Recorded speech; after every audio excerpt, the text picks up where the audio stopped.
Happy Monday. Good to be back at it. Nice little break I hope everybody took. We got five good ones in a row, so we got to be totally focused here moving forward.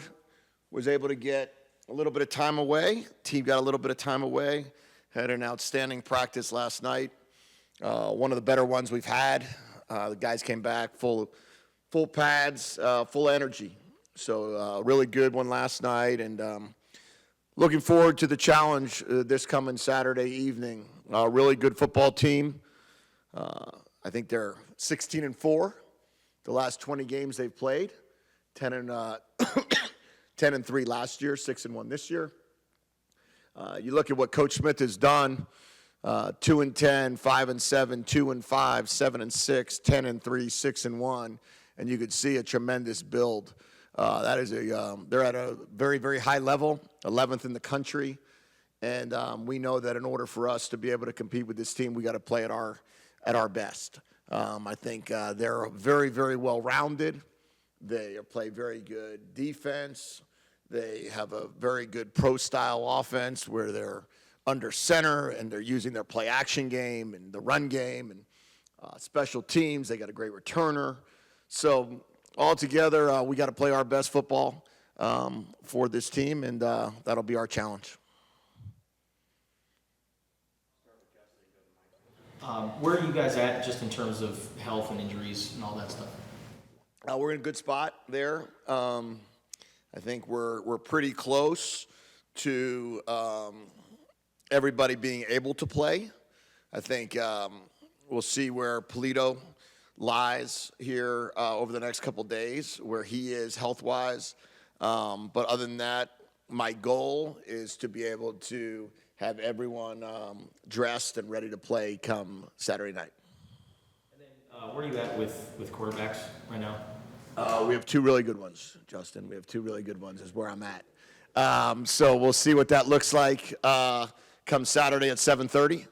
But right now I know that I feel really good. I looked at where our guys fit in the Pac-12, and I think they've thrown 17 touchdowns among the two of them. We have 7 interceptions. We're 73% completion.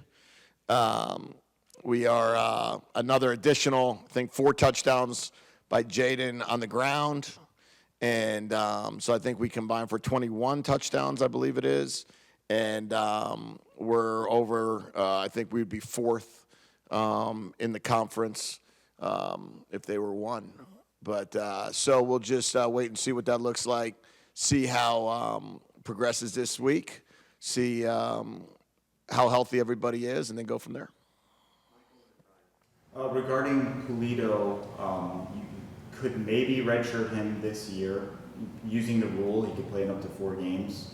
He has an injury situation. What is kind of what have the discussions been like? If he's ready to go, will he play, or is there? Oh, if he's ready to go, he'll play. Yeah, if he's ready to go, he'll play. I think he's only played 1 quarter, which was just a Stanford first quarter. So we still have 3 more games out of these next 5. Postseason doesn't count any longer for red shirts. That's a new rule that's gone into play. So the red shirt only is the 12 regular season games. So I would be very surprised if he's physically ready to go this week. So I think you're really only talking about a 4-game window there. So then at that point in time, I think what we would end up having that conversation is, can he play 3 of those 4 games? If he can, that would still allow him to have his 4 years. And also, if we're fortunate enough to be able to play in the postseason, he'd be able to do that as well. With having the bye and having the extra time, how much more of that was devoted to scouting your opponent? We did about, I'd say 75% good on good last week, and 25% of Oregon State offense and defense. Regarding the game planning, it enabled us to get ahead. Was able to probably spend Friday. I probably spent Thursday and Friday during the day a lot on game planning. I know the defense did the same thing. Offensively, all of our coaches that participate in different aspects had their work done, which will allow us, because they didn't play either, it gave you don't really have to worry about getting another game in of information. So it does give us a little bit of that advantage to kind of get ahead a little bit, and really try to put the best possible plan together we can.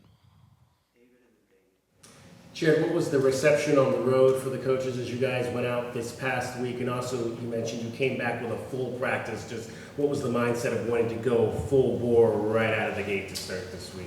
Well, regarding the first part, very good reception out there on the road. We were in a lot of different states and a lot of different places, and I think people want to be a part of Arizona football.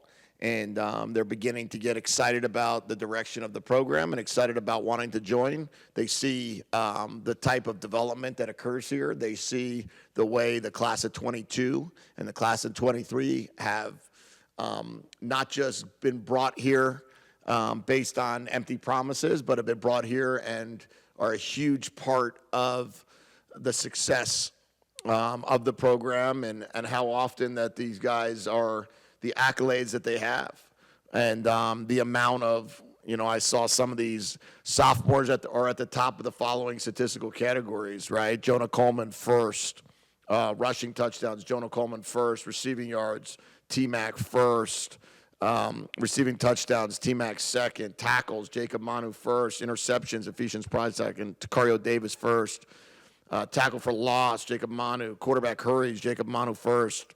O-line, Jonah 7A has played 1,287 snaps over 2 seasons.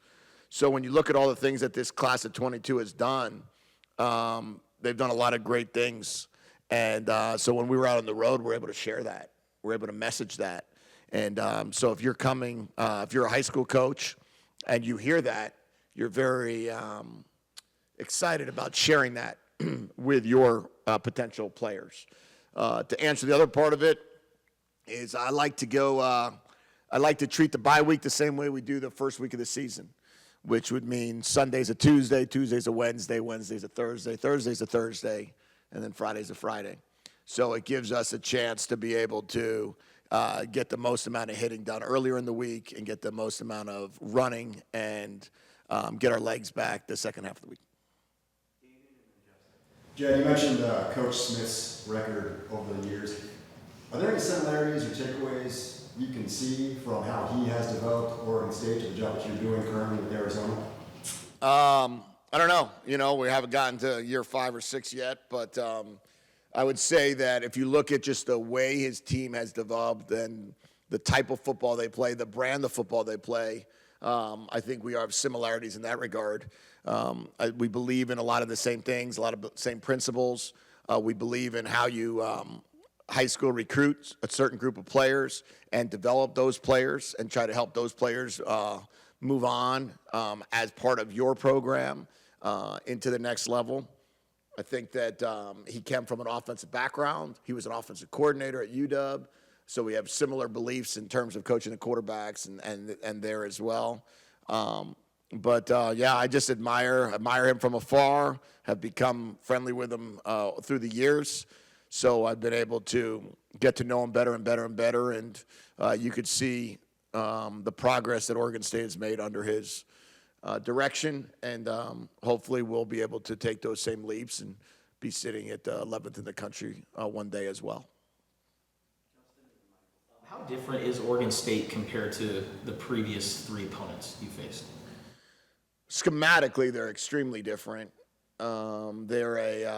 They're much more under center team. They're not a spread team. They are willing to play with a fullback, which we haven't seen really since UTEP. UTEP is similar in that regard in terms of their offensive scheme. They have some really good skill players on the perimeter, which is what we've been going against every week. They have a very good quarterback, which we've been going against every week.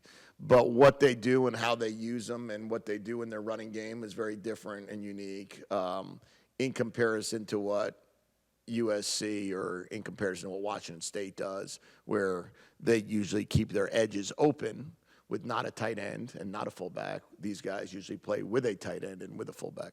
Defensively, similar in some regard. They're a cover 4 team and a man team, and a lot of teams play the 4 down front that they play. They just play it at a very, very high level.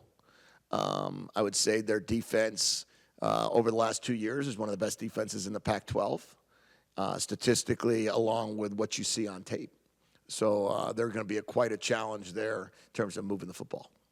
Thoughts on Gronk being the new title sponsor of the LA Bowl and the possibilities of you guys maybe getting to that point? No real thoughts on that. I am excited that Gronk is going to be our honorary captain, though, for the UCLA game. So that'll be a big deal. So that's exciting. So more excited about that part of it, to get him back on campus again. And Gronk has continued to support our program since I've been here, and I'm very grateful for that. So we'll have him back on campus next Saturday. Jacob Minor was able to make that jump in season last year from the scout team to the 2 deep. Is there anyone who was on that track this year? And regardless, can you just give us some names of guys who stood out to you on the scout team? Yeah, no one has necessarily made that jump just yet, but a lot of it has to do with the fact that a lot of our scout team players are really our backups this year anyhow. We're not nearly as much of the true freshmen or the scout team, and then the other guys are older. But a guy like Levi Sua has made a big jump. Malachi Riley has made a huge jump for us. Tay Brown, a true freshman, has done a tremendous job. Kamu, true freshman. Those 4 guys stand out, 3 of which on defense, 1 of which on offense. Dorian Thomas is beginning to make plays on the practice field. He's going to be a special tight end one day. I think that there's a lot of value there. He and Tyler Powell both. I would say that we definitely are beginning to see the fruits of the labor of some of the younger D linemen that are gonna start impacting games. Dom Lalesio seems to be able to have a pretty good role here moving forward as well. So those 5 or 6 guys have stood out in regards to how they're playing as a freshman group, and then we'll just continue to see who else can develop into those roles. Early on, when you got here, there were guys that weren't necessarily used to winning. Now that you've won a little bit, how important is it to have guys on this roster, even like a Bill Norton from somewhere else, or high school guys that have known success previously? Yeah, one of the things, Jason, that you could remember when we talked about that recruiting class of 22 was focus on high school programs that have won a lot of games, to try to bring a lot of people into the locker room that know what winning feels like. And then with the portal this past year was to go try to find players from winning programs, whether that be Justin Flo from Oregon, whether that be Bill Norton, as you just brought up, from Georgia. There's something about knowing how to win.